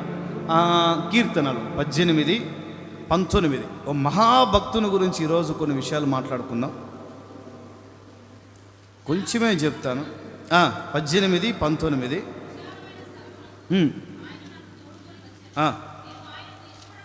నేను ఆయనకి ఇష్టమైన వాడిని కాబట్టి ఆయన నన్ను తప్పించాను. ఇక నా వైపు చూడండి. ఎవరి మహాభక్తుడు తెలిస్తే చెప్పండి. దావీదు. ఎవరైనా చెప్పాలి. దావీదు ఎప్పుడు దేవునికి ఇష్టంగానే ఉన్నాడు. అపోస్తలుల కార్యాల్లో ఉంటుంది, సమూయేలు మొదటి పుస్తకం 16-17 అధ్యాయాల్లో కూడా ఉంటుంది. అతడు నా హృదయానుసారుడు, అతడు నా ఇష్టానుసారుడు, నాకు ఇష్టమైనది మాత్రమే తన జీవితంలో ఎన్నుకొనగలిగిన వాడు, చేయగలిగిన వాడు. తనకిష్టమైనది ఎంచుకొని నన్ను చేయమని ప్రెజర్ చేసేవాడు కాదు. తన ఇష్టాలు నాతో పంచుకొని ఆ కార్యాలు చెయ్యయ్యా, నన్ను సంతృప్తి పరిచయ అని తన ఇష్టాలు పంచుకునేవాడు కాడు. నాకు ఇష్టమైనది ఏంటి అని నన్ను అడిగేవాడు, తెలుసుకునేవాడు, అనుసరించేవాడు. అతడు నా ఇష్టానుసారుడు. స్తోత్రం కలుగునుగా. చెప్పు గట్టిగా ప్రభుకి. నాకు ఏది ఇష్టమో, నేను ఏమి ఇష్టపడతాను, ఏం తింటే ఇష్టపడతాను, ఎలా ఉంటే ఇష్టపడతాను, ఎలాంటి వస్త్రధారణ ఇష్టపడతాను, ఏమండి అలాంటి వస్త్రధారణలు అన్నీ వేసుకొని ఏమైంది, మన దేవుడు రాజు కదా, మన దేవుడు రాజులకు రాజు కదా, మరి రాజులకు రాజుగా ఆయన భూమి మీద బతికిన రోజుల్లో లేడే. ఆయన ఎలా బతికాడు? దీనుడుగా, పేదవాడిగా, మధ్యతరగతి వాడిగా, ఏమండి ఒక సామాన్యుడిగా ఆయన భూమి మీద బతికిన రోజుల్లో ఆయన వేసుకున్న వస్త్రం ఎలాంటిది? ఒక సామాన్యమైన వస్త్రం. ఎన్నెన్నో కథలు అల్లుతుంటారు వీళ్ళ డ్రెస్ మెయింటెనెన్స్ కోసం. ఏమండి వీళ్ళ మెయింటెనెన్స్ కోసం ఆదిమ గ్రంథాల్లోనికి వెళ్తారు. హెబ్రీలో ఉంది, గ్రీకులో ఎలా ఉంది, ఇంగ్లీష్లో ఎలా ఉంది, తెలుగులో చెప్పరు అబ్బాయి. అసలు ఆయన సేవని గమనించి చెప్పు. వీళ్ళ సుఖభోగాల కోసం, వీళ్ళు పౌడర్లు రాసుకోవడం, వీళ్ళు అందంగా ఉండి సమాజంలో కనపడటం, పేరెన్నిక తెచ్చుకోవడం కోసం, వీళ్ళు సెలబ్రిటీలు అవ్వటం కోసము ఏమండి యేసు ప్రభుని అడ్డం పెట్టుకునే వాళ్ళు చాలామంది ఉన్నారు. వీళ్ళకి ఇష్టమైనవి చేస్తూ అవి దేవునికి ఇష్టం అని చెప్పుకునే వాళ్ళు చాలామంది ఉంటారు. కానీ దావీదు అలాంటి వాడు కాదండి. దావీదు దేవునికి ఇష్టమైనది ఏదో అది తెలుసుకుంటాడు ఆయన. అందుకని దావీదు జీవితంలో శత్రువులు లెక్కకు తల వెంట్రుకలకు మించి లేశారు. ఎంతమంది? సౌలు శత్రువే, ఫిలిస్తీన్లు శత్రువులే, అమాలేకీలు శత్రువులే, కన్న కొడుకే కసాయి వాడే కత్తి చేత పట్టాడు, కన్న కొడుకు శత్రువులే. ఏమండి తోడబుట్టిన అక్కకు పుట్టిన కుమారులు ఇద్దరు మేనల్లుళ్ళు శత్రువులే. ఎవరండి? అహీతోపెలు. అప్పటి వరకు సలహాదారుడుగా ఉన్నాడు, సలహాదారుడిగా ఉద్యోగం చేశాడు అహీతోపెలు. అప్పుడు దావీదు సింహాసనానికి దూరమైనప్పుడు ఈ అహీతోపెలు వెళ్ళి శత్రువుతో చేతులు కలిపాడు. ఏమండి కొంతమంది శత్రువులు సడన్గా బయటపడుతుంటారు అన్నమాట. ఏమండి కొంతమంది శత్రువులు సడన్గా బయటపడు కొన్ని ఇంట్లో మనం బలహీనం అయినప్పుడు, కొన్ని ఆశీర్వాదాలు మనకు దూరం అయినప్పుడు, కొంచెం కష్టాల్లో ఉన్నప్పుడు అప్పుడు బయటపడుతుంటారు శత్రువులు. కొంతమంది ఇంట్లోనే శత్రువు ఉందనే విషయం తెలియదు మనోడికి పాపం. శత్రువుడు ఎక్కడో ఉండరట. ఎక్కడుంటారు చెప్పండి? ఎట్లా? ఇంట్లోనే ఉంటారు. మరి ఎట్లా? అప్పుడు దాకా బాగానే ఉందా మనిషి పాపం. ఈ పెద్ద మనిషి బలహీనుడైనప్పుడు అరే దేవుడు పరీక్షిస్తున్నాడా, ఇద్దరు కలిసి ప్రార్థన చేసుకుంటారేమో, ఇద్దరు కలిసి వాక్యం చదువుకుంటారేమో, ఇద్దరు కలిసి అరుణోదయాన్ని లేచి పిల్లల కొరకు బలి అర్పణ అర్పిస్తారేమో, ఇద్దరు భక్తి జీవితం బాగానే ఉంది, ఇద్దరు బాగానే నడుస్తూ ఉన్నారు. సడన్గా ఈ తల్లిగారికి ఏమైందో తెలియదు కానీ ఆ పెద్ద మనిషి వైపు చూసి ఇంకా ఎందుకయ్యా బతుకున్నో, దేవుణ్ణి దూషించి మరణము కమ్ము. ఎందుకని? అన్నీ పోయినాయి కదా, ఇంకా నువ్వు మిగిలుండి ఏం లాభం, నువ్వు కూడా పో అంటుంది. సరే ఆయన పోతే పోయాడు. తల్లిగారు నీ సంగతి ఏంటి? ఏమండి తెలీదు. మనం అనవసరంగా తల్లిగారి గురించి మాట్లాడకూడదు. బైబిల్లో ఉన్నవరకే నేను టచ్ చేస్తాను. సరే దేవుని దూషించి మరణము కమ్ము అనేది ఆ తల్లిగారు యోబుతో. సరే ఆయన దేవుని దూషించి ఆవేశంలో ఏమండి పేక బిసికేసుకోనో లేకపోతే ఊపిరి ఆపుకొని ముక్కు మూసుకోనో చచ్చిపోతాడు అనుకుందాం. చచ్చిపోయాడు. మరి ఈ తల్లిగారి పరిస్థితి ఏంటి? ఏమీ లేవు కదా ఈ తల్లిగారికి. ఇక అనాథగాని వృద్ధురాలు, 10 మంది పిల్లలను కన్నారు, వృద్ధులు. వీళ్ళే వృద్ధులు అంటే వీళ్ళ తల్లిదండ్రులు బతుకుంటారండి? నాకు తెలిసి బతుకుండరు. వీళ్ళే వృద్ధులు, తల్లిదండ్రులు బతుకుండరు. మరి ఎక్కడికి వెళ్తుంది? ఏమవుతుంది? అనాథ అవుతుంది కదా. ఆ పరిస్థితులు అట్లాంటి ఆ మహాతల్లిని మనం ఏం అనకూడదు. ఆమె పరిస్థితులు అలాంటివి. వచ్చిన పరిస్థితులు, కుటుంబాల్లో ఎదురయ్యే పరిస్థితులను బట్టి వాళ్ళ పరిస్థితులు ఎట్లా అండి. ఇంటి శత్రువులు ఎక్కడ ఉండరు. ఈ పెద్దానికి శత్రువు కళ్ళ ముందే కనపడతాడు. సడన్గా బయటకు వచ్చేసింది ఆమెలో ఉన్న శత్రువు సడన్గా బయటకు వచ్చేసాడు. శత్రువులు ఎక్కడ ఉండరు. చూడండి, దావీదు 18వ కీర్తన రాసేటప్పుడు తనను తరిమిన శత్రువులందరిని గుర్తుపెట్టుకున్నాడు. గొలియాతును కానీ, అన్నలు కానీ, వాళ్ళ నాన్న తవ్విన గోతులు కానీ, అన్నలు తవ్విన గోతులు కానీ, మేనలు తవ్విన గోతులు కానీ, ఏమండి బంధువులు, స్నేహితులు, రక్త సంబంధికులు, యజమాని సౌలు ఎవరు చెప్పండి, కపటంగా పనిలో పెట్టుకున్నాడు. అవకాశం ఉన్నప్పుడంతా పీకల దాకా బొవ్వదిని ఓపికన్నంత వరకు ఈటీసీ చంపడానికి ట్రై చేస్తూ ఉంటాడు. దయ్యాన్ని వెళ్ళగొట్టేదేమో దావీదు. దయ్యాన్ని వెళ్ళగొట్టిన తర్వాత సౌలు దావీదునే చంపాలనుకుంటా ఉంటాడు. సౌలు చేతిలో నుండి, అతని శత్రువులందరి చేతిలో నుండి యెహోవా అతనిని తప్పించిన దినమున దావీదు రచించిన గీతము. స్తోత్రం కలుగునగాక. ఎంతమంది శత్రువులండి, బయట శత్రువులు, లోపల శత్రువులు, ఏమండి వీధిలో శత్రువులు, ఏరియాలో శత్రువులు. అంత టాలెంట్ ఉంది మనకేం చేస్తాం. కనబనులందరూ గొడవలు పెట్టుకుంటే శత్రువులు రాక ఎవరు వస్తారండి? కనబనులందరమే తిరుగుబాట్లు చేసి గొడవలు పెట్టుకుంటూ నువ్వంతా నేనంతా అని పెట్టుకుంటూ ఉంటే, ఒక వీధిలో ఉన్నప్పుడు ప్రశాంతంగా అందరూ కలిసి ఉండటం, ఐక్యంగా ఉండటం, ఆనందంగా ఉండటం. మతము, కులము ఇవన్నీ మనకు అనవసరం. మనుషులంగా మానవత్వంతో కలిసి ఉండాలి అనే ఒక సద్భావం చాలామందికి ఉండదు. కనబనులందరితో వైరుధ్యాలు పెట్టుకుంటూ ఉంటే ఇంక శత్రువులు రాక ఎవరు వస్తారు? మన గురించి, కానీ ఆయన గురించి కాదు. ఆయన ఒకరి జోలుకు పోయేవాడు కాదు, పాపం ఒకరిని అనేవాడు కాదు, ఒకరిపై దాడి చేసేవాడు కాదు, నిష్కారణంగా ఒకరి మీద కత్తెత్తినవాడు కాదు ఆయన దావీదు. అతని మీదకు వస్తేనే అతను కాలు దువ్వుతాడు, చూస్తాడు, ఆలోచిస్తాడు. ఇజ్రాయిల్ మీదకు వచ్చినందుకు గొలియాతును లేపేశాడు. సౌలు దావీదు మీదకే వచ్చాడు, కానీ సౌలుని ఏం చేయలా, సౌలు మీద తిరుగుబాటు చేయలా, దేవునికి అప్పగించి. ఎందుకంటే ఇతడు దేవునికి ఇష్టడు. ఇతడు దేవునికి ఇష్టడు కనుక అపాయాల్లోంచి, ప్రమాదంలోంచి, సమస్యల్లోంచి, మరణాపాయాల్లోంచి దేవుడు ఆయన్ని విడిపిస్తాడు, తప్పిస్తాడు అనే నమ్మకం ఆయనకు ఉంది. స్తోత్రం చెప్పండి, గట్టిగా చెప్పండి. మరి మనకి ఉందా? తప్పిస్తాడు ఆయన, మరి మనకు ఉందా? ఆ నమ్మకం మనకుందా? ఆ విశ్వాసం మనకుందా? ఆయన తప్పించగలడు, ఉపద్రవాల్లో నుండి తప్పించగలడు. ఆమెను చెప్పండి. విడిపించగలడు, ప్రమాదాల నుండి తప్పించగలడు, అపాయాల నుండి తప్పించగలడు, నిందల నుండి తప్పించగలడు, అవమానాల నుండి తప్పించగలడు, వ్యతిరేకతల నుండి తప్పించగలడు, మెట్టలను సైతం సరళము చేయగలడు, లోయలను సైతం పోడ్చగలడు, అరణ్యములో నీటి ఊటలు ప్రవహింప చేయగలడు, ఈ ఎడారిలో మార్గములు ఏర్పరచగలడు. ఉందా? ఆయన మనల్ని తప్పించగలడు, పరిస్థితులన్నీ కూడా చక్కదిద్దగలడు, అనుకూలపరచగలడు రానున్న సంవత్సరంలో మన కొరకు అనే నమ్మకం ఉందా? ఒకవైపు నమ్మకం ఉండాలి, మరోవైపు లక్షణం ఏంటి? ఆయనకి ఇష్టలుగా ఉండాలి. చెప్పండి గట్టిగా. ఎలా ఉండాలి? ఆయనకి ఇష్టమైనవి చేయాలి. నేను చెప్పాను, ఇంకా చాలా చాలా ఉంటాయి. మీకు ఓపిక ఉంది కానీ నాకు లేదు.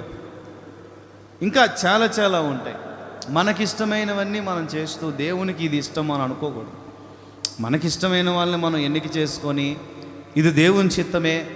ఒకరోజు ఏదైనా చెదరిపోయినప్పుడు, కుటుంబాల కలహాలు వచ్చినప్పుడు, లేకపోతే ఏదైనా సమస్య వచ్చినప్పుడు దేవుని చిత్తం కాదేమో, ఇవన్నీ ఆ భక్తిహీనమైన ఆలోచన.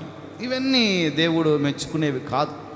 ప్రార్థన చేసుకోవటం, ప్రభువుకు అప్పగించుకోవటం, మంచి అని అనిపించిన దాన్ని ఎన్నుకోవటం, కష్టమైన నష్టమైన ఆ బాటలను నడవటం, ఖచ్చితంగా ఆ విషయంలో దేవుడు మనకు సహాయం చేయగలడు. ప్రస్తుతమున కనబడేవన్నీ కన్నీటికి కారణంగా ఉన్న నిత్యానందాన్ని భవిష్యత్తులో ప్రభు సిద్ధపరిచాడు. గట్టిగా మనం సెలెక్ట్ చేసుకున్నవన్నీ వెంటనే మనకు మేలుకరంగా ఉంటాయి అన్నది రూల్స్ ఏం లేవండి. ఉండొచ్చు, ఉండకపోవచ్చు. ఉండొచ్చు, చెప్పాలి, ఉండొచ్చు, ఉండకపోవచ్చు. పెళ్ళా, లేకపోతే ఉద్యోగమా, లేకపోతే వ్యాపారమా, లేకపోతే పని, పొలమా, ఏదైనా భవిష్యత్తు, చదువులా, స్టడీసా, సబ్జెక్ట్సా, ఏదైనా వాటెవర్, ఏదైనా మనం ఎంచుకున్నది, మనం ప్రార్థన చేసుకొని ప్రభు సహాయాన్ని వేడుకొని ప్రార్థనాపూర్వకంగా ఎంచుకున్నది మనం ఎంచుకున్న వెంటనే మనకు మేలు చేయకపోవచ్చు. ఏం లాటరీ కాదు అది. దైవ చిత్తం, దైవ ప్రణాళికలు వేరే విధంగా ఉండే ఆయన ఉద్దేశాలు మేలుకరమైన ఉద్దేశాలని బైబిల్ చెప్తాం. కీడు చేసేవి కాదు, నష్టం చేసేది కాదు. దేవుని ప్రణాళిక ఏముందో ఆలోచించి కనిపెట్టి కొంచెం ఏంటిది తేడాగా ఉందని అనిపించినా సాగిపోగలిగితే మహిమలో నిలుపుటకు సామర్థ్యం కలిగిన దేవుడు ఆయన. గట్టిగా గట్టిగా. యోసే పరిస్థితి అలాగే అయింది, దావీదు పరిస్థితి అలాగే అయింది, దానియేలు, షద్రకు, మేషకు, అబేద్నెగోల పరిస్థితులు అలానే అయినాయి. వాళ్ళు ఎంత శ్రేష్టమైన భక్తులుగా ఉన్నా బానిసలుగానే ఎదిగారు, పెరిగారు, నేర్చుకున్నారు, ఒక ఉన్నత స్థాయిలో నిలబడ్డారు. ఆమెను చెప్పండి. అప్పుడు ఆ స్థాయికి మించిన స్థాయి ఆ రాజ్యములో, ఆ దేశంలో ఇక లేకుండా పోయింది. అంత గొప్ప స్థాయిలో దేవుని ప్రజల్ని నిలబెట్టగలడు, ఉంచగలడు. మనమే ప్రధానులం కావాల్సిన అవసరంలా, మనం ఉన్న ప్రాంతాల్లో ప్రధానమైన స్థాయిలో ఉంటే చాలు. ఏమేన్? హల్లెలూయా, హల్లెలూయా. చక్కగా భక్తిలో కానీ, ఇటు లోక సంబంధ ఆశీర్వాదాల్లో కానీ, ఎక్కడ పరిశుద్ధతలో కానీ, ఇటువైపు లోక సంబంధంగా దీవెనల్లో కానీ కొరత కలిగిన వాళ్ళగా దేవుని ప్రజలు ఉంటాం. దేవునికి కూడా ఇష్టం కాదు ప్రజల నష్టాల్లో ఉండటం. ఆయనే ఇష్టపడి ఏదో నేను టార్చర్ చేయాలని తొక్కివేయడు, లేకపోతే అణిచివేయడు, లేకపోతే నిన్ను వదిలేయడు. కొన్ని పరిస్థితులు మనమే చేతులారా చేసుకుంటూ ఉంటాం. ఇవన్నీ చాలా విషయాలు ఉంటాయి ఆత్మ సంబంధంగా. కానీ ఆయన ఈ సంవత్సరం ముగింపులోనితో చెప్తున్నారు, నీవు ఆయనకి ఇష్టడుగా ఉండగలిగితే నీకు కలిగిన సమస్త ఉపద్రవముల నుండి ఆయన నిన్ను తప్పించగలడు. తప్పించునుగాక.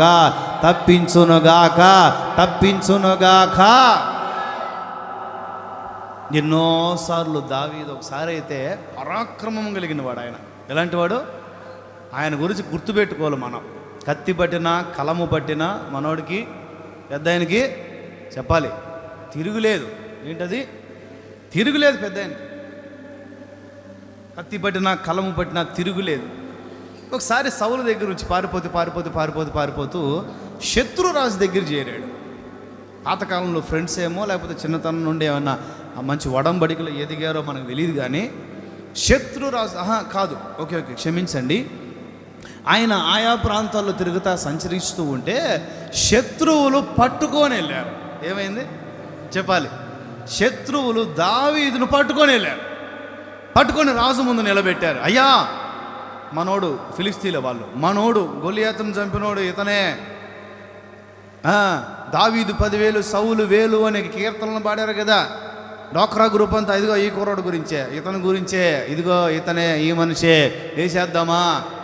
వెంటనే ఫిక్షన్ ఆఫ్ సెకండ్స్లో దావీదు ఏం చేశాడంటే, ఇట్లా కళ్ళు పెట్టుకొని ఇటు అనుకొని, ఏమండి ఇటు అనుకొని, ఎవరు సార్ మీరు, ఏ ఊరు సార్ మీది, నేను ఎక్కడున్నాను సార్, జల్లు గార్చుకుంటా, గోడలు గీక్కుండా తప్పించుకొని, పిచ్చోడ్లాగా, పిచ్చొచ్చిన వాళ్ళలాగా, మెంటలు వచ్చిన వాళ్ళలాగా గోడలకు జల్లు గార్చుకుంటా, గోడలు గీక్కుంటా, సున్నం తింటా, బలపాలు తింటా, సున్నం తింటా, పిచ్చోళ్ళలాగా ఇట్లా తిరుగుతూ ఉంటే రాజు ఆశ్చర్యపోతాడు.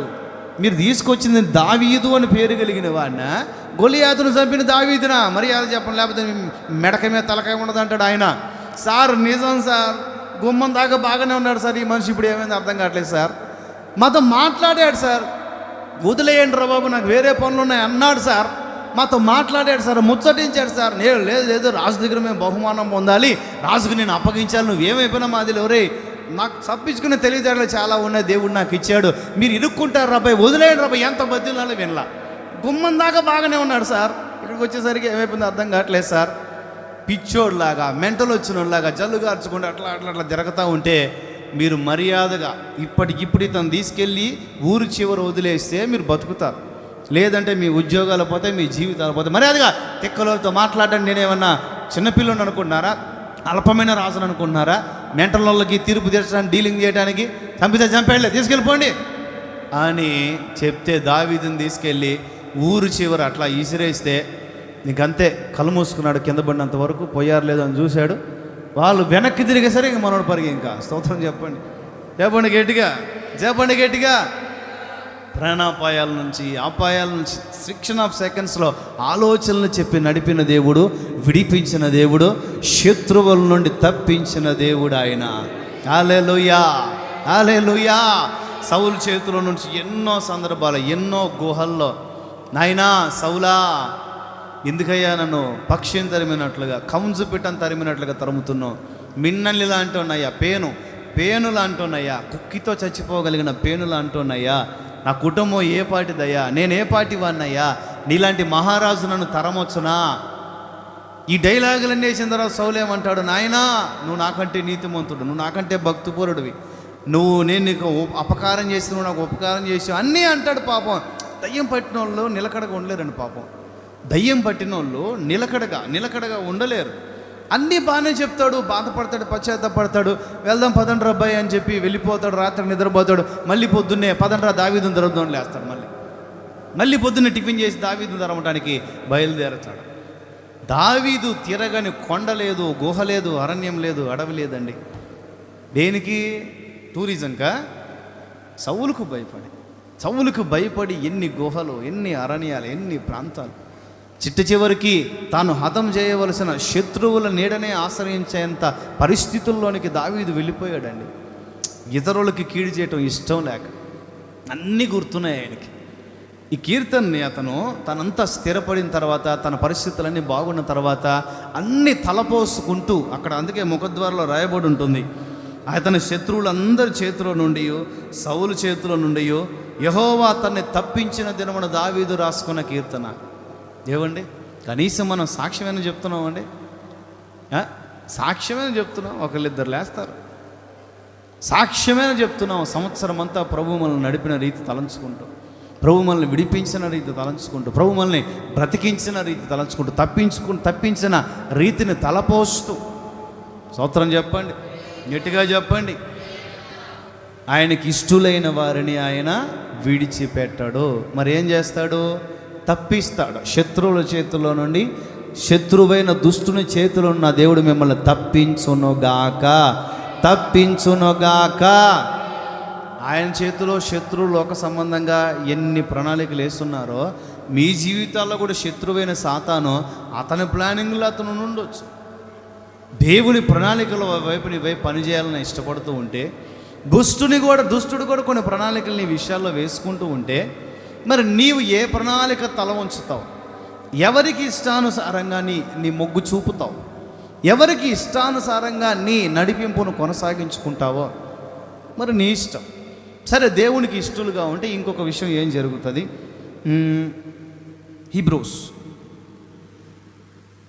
హెబ్రీ పత్రిక 11:5.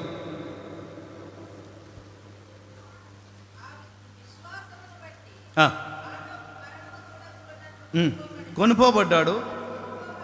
హనోకు మరణము చూడకుండా కొనిపోబడక మునుపు దేవునికి ఇష్టడు అని సాక్ష్యం పొందాడు. 350-60 సంవత్సరాలు. స్తోత్రం చెప్పు, గట్టిగా చెప్పు. హనోకు దగ్గర 300 సంవత్సరాలు దేవునితో నడిచాడు. ఎన్ని సంవత్సరాలు అండి? గట్టిగా చెప్పండి. ఇంచుమించుగా 360-70 సంవత్సరాలు దేవునితో నడిచినవాడు హనోకు. దేవునితో ప్రయాణం చేసినవాడు హనోకు. ఈ 60-70 ఏళ్ళ భక్తికే తల ప్రాణం తోకలోకి వస్తుంది మనకి. ఏమండి, 60-70 ఏళ్ళ భక్తికే తల ప్రాణం తోకలోకి వస్తుంది. 350 సంవత్సరాలు మచ్చ లేకుండా, కలంకము లేకుండా, దోషము లేకుండా దేవునితో నడుచుకుంటూ వెళ్ళినవాడు. చివరికి చనిపోకుండానే మహిమలోనికి చేర్చబడినవాడు. స్తోత్రం కలుగును గాక. కానీ మనం చనిపోయి మహిమలోనికి చేర్చబడతాం. కొనిపోబడ్డాడట. ఏమయ్యాడు చెప్పండి? ఈ కొనిపోబడ్డాడు, ఎత్తబడ్డాడు, తీసుకొని పోబడ్డాడు, దేవుని రాజ్యానికి వెళ్ళాడు. ఇది మనకి ఇంకొక చోట కనిపిస్తుంది. ఎక్కడ కనిపిస్తుంది అంటే, ధనవంతుడు పేదల ఆసరం. ఎక్కడ? చాలా మంచి పదాలు ఉంటాయి అక్కడ. ధనవంతుడు తన జీవితకాలంలో తనము ఇష్టం వచ్చినట్టు. ఎక్కడది?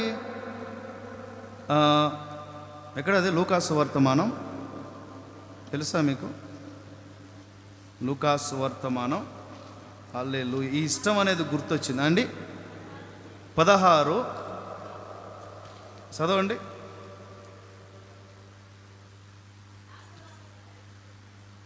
లూకాసు వర్తమానం. హల్లెలూయా, హల్లెలూయా, హల్లెలూయా, హల్లెలూయా, హల్లెలూయా, హల్లెలూయా, హల్లెలూయా. ఇప్పుడు అదంతా కూడా మ్యాటర్ ఉంటుంది. 25 మీరు గుర్తుపెట్టుకోవాలి. అందుకు అబ్రహాము, కుమారుడా, నీవు నీ జీవితకాలమంతయు నీకిష్టమైనట్లు సుఖం అనుభవించావు. అది గుర్తుపెట్టుకోవాలి మీరు. సబ్జెక్ట్లో ఈ విషయం గుర్తుపెట్టుకోవాలి. ఏంటది? అసలు రాసుకోలేదు నేను. దేవుడు ఎంత గొప్పవాడో చూడండి. నీ జీవితకాలమంతయు నీకిష్టమైనట్లుగా సుఖపడ్డావు కుమారుడా, బతికినన్ని రోజులు నీకిష్టమైనట్లు బతికావు, ఇప్పుడు పాతాళానికి పోయావు, దానికి నన్నేం చేయమంటావు అన్నాడు అబ్రాం గారు. నీకిష్టమైనట్లు బ్రతికావయ్యా, కానీ లాజరు అలా బ్రతకలా. ఉన్నా తిన్నా తినకపోయినా, నిద్రపోయినా నిద్రపోకపోయినా, రోగమా ఆరోగ్యమా, బలహీనత బలమా, ఇల్లు లేదు స్థలము లేదు పనులు లేవు, ఎవరో వచ్చే భిక్ష మీద ఆధారపడిన వాడు, కుక్కలు వచ్చి అతను కురుపులు నాకుతూ ఉంటే, ఏమంటే కుక్కలు వచ్చి అతను కురుపులు నాకుతూ ఉంటే స్నానం చేసేసానులే అని అలా సంతృప్తి పడినవాడు, స్నానం చేసేంత ఓపిక కూడా అతనికి లేదు. బలహీనుడు, రోగగ్రస్తుడు, వ్యాధిగ్రస్తుడు, రేపో మాపో కాటికి కాలు చాపుతాననే అంత రోగముతో నింపబడిన వాడు. కానీ తన బ్రతుకు దినముల్లో మనసులో కానీ మాటలో కానీ చేష్టల్లో కానీ ఎక్కడా కూడా తన ఇష్టం వచ్చినట్టుగా ఆలోచించిన వాడు కాదు. అతడు దేవునికి ఇష్టం వచ్చినట్టుగా బ్రతికాడు. అందుకనే లాజరు కొనిపోబడ్డాడు. అది నేను చెప్పాలనుకున్నాను. ఏంటది చెప్పండి. లాజరు చెప్పాలి అందరూ, కొనిపోబడ్డాడు. కానీ ధనవంతుడు పాతి పెట్టబడ్డాడు. నేను మీతో చెప్తున్నా, మీరు పాతి పెట్టబడేవారా కొనిపోబడేవారా? తనకిష్టమైనట్లుగా సుఖం అనుభవించాడు, పాతి పెట్టబడ్డాడు. దేవునికి ఇష్టమైనట్లుగా ఈ లాజరు బతికాడు. ఈ లాజరు పేరు స్పష్టంగా రాయబడి ఉంది అంటే ఖచ్చితంగా చరిత్రలో జరిగిన విషయమే అది. పేర్లు ఉన్నాయంటే జరిగిన విషయం అని అర్థం. పేర్లు లేవు అని అంటే వ్యక్తులు ఫలానా అతడు ఇతడు అని రాయబడింది అని అంటే ఉపమానం ఉదాహరణ అని అర్థం. పేరుంది అంటే రాయబడింది అంటే అది అతని జీవిత చరిత్ర జరిగింది. ఇతడు బ్రతికినంతకాలం ఉన్నా లేకపోయినా దేవునికి ఇష్టడుగా ఉండటానికి ఇష్టపడ్డాడు, బ్రతికాడు, మరణించాడు, కొనిపోబడ్డాడు. స్తోత్రం చెప్పు. ఇప్పుడు నీవు కొనిపోబడేవాడివా, పాతి పెట్టబడేవాడు? ఎవరికి ఇష్టలుగా ఉంటున్నాం? హల్లెలూయా, వినిపించట్లా? హల్లెలూయా, హల్లెలూయా.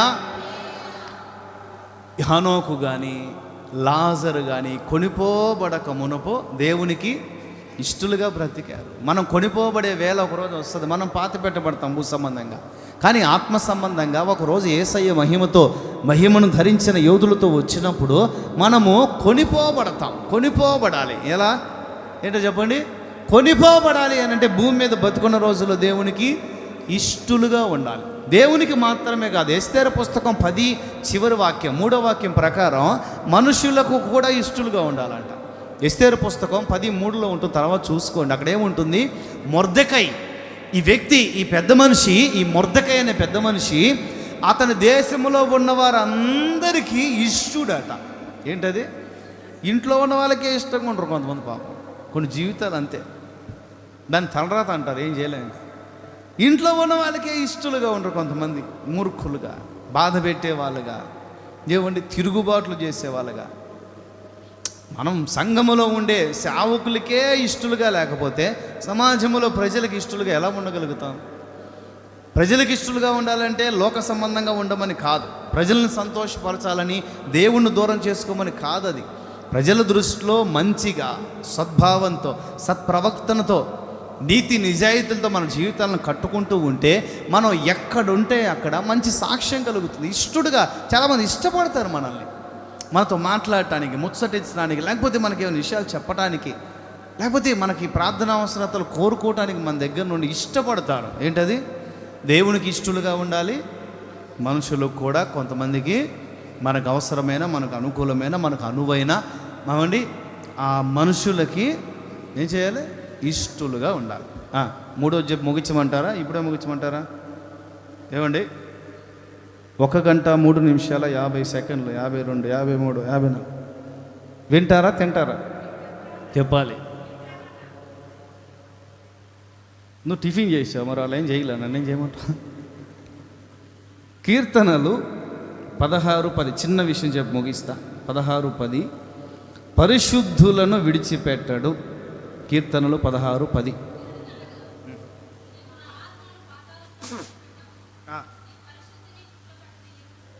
చాలండి. అక్కడ రాయబడిన మాట ఏంటంటే, అయ్యా నీ పరిశుద్ధుని యొక్క అంటే నీవు పరిశుద్ధపరిచిన నీవు నా ఆత్మని, నీవు పరిశుద్ధుడు అని పేరు పెట్టిన, పిలిచిన నేను మరణించినప్పుడు నన్ను కుళ్ళు పట్టనివ్వవు నీవు, నన్ను విడిచిపెట్టవు నీవు, నన్ను మరణానికి విడిచిపెట్టవు, నన్ను నాశనానికి విడిచిపెట్టవు. ఎందుకంటే నీవు పరిశుద్ధపరిచిన వ్యక్తిని నేను. స్తోత్రం చెప్పండి, గట్టిగా చెప్పండి. నీవు నన్ను ఇలా విడిచిపెట్టేవాడవు కావు. మరేం చేస్తాడు? మహిమలోనికి చేరుస్తాడు. హల్లెలూయా. మన పిలుపు పరిశుద్ధమైన పిలుపు. మనం ఆరాధించే దేవుడు పరిశుద్ధుడైన దేవుడు. ఏమండి, ఈ మందిరం పరిశుద్ధమైన మందిరం. మన అందరం కూడా పత్రికల సారాంశం ప్రకారం ప్రతి పత్రికలో ముఖద్వారంలో ఉంటుంది, మీరు చదువుకోండి. రోమా పత్రిక మొదలుకొని పత్రిక ముఖద్వారంలో ఏముంటుందండి? పరిశుద్ధులుగా ఉండుటకు పిలువబడిన వారికి ఏముంటుందాడా?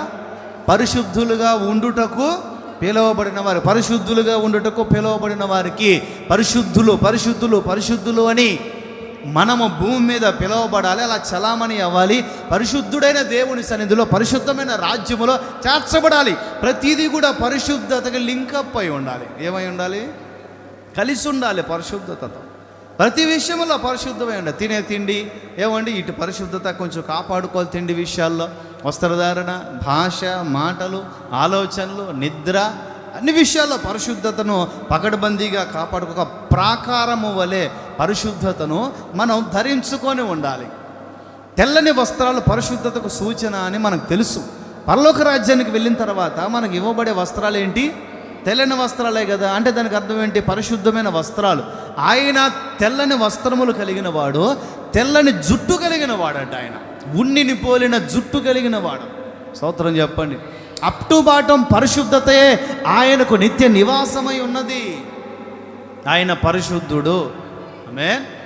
నీవు కూడా పరిశుద్ధంగా ఉండాలి. మన పిలిపే పరిశుద్ధమైన పిలుపు. తెస్సలోనికైయులకు పౌలు రాసిన మొదటి పత్రిక 2 రెఫరెన్సెస్ ఇస్తాను. 4:7 తర్వాత ప్రార్థన చేసుకుందాం. 4:7 పరిశుద్ధులు అవ్వటానికే ఆయన మనల్ని పిలిచాడు. ఇంక తప్పదు. ఇక సంవత్సరం ముగింపులో ఒక చిన్న ఆశీర్వాదం ఇస్తాను మీకు. ఇక తప్పదు, మీకు వేరే దారి లేదు. ఇక మాకు ఇలా లేదు, అలా లేదు, అలా జరగలేదు అని అంటే ఫస్ట్ నీవు పరిశీలించుకోవాల్సిన విషయం, పరిశుద్ధంగా ఉన్నానా? నా దగ్గరకు కూడా రావాల్సిన పనిలే, ఫోన్ చేయాల్సిన పనిలే, గుండె మీద చేసుకొని పరిశుద్ధంగా ఉన్నానా? ఇదొక్కటే. ఆశీర్వదించమంటారా? ఎంత ఆశ చూడు, వెలిగిపోతున్నాయి. ఎంత ఆశ చూడు.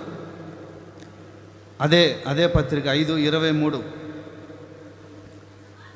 సమాధానకర్త అయిన మన దేవుడు మిమ్మును సంపూర్ణముగా పరిశుద్ధపరచునుగాక, పరిశుద్ధపరచునుగాక, పరిశుద్ధపరచునుగాక. ప్రార్థన చేసుకుందాం.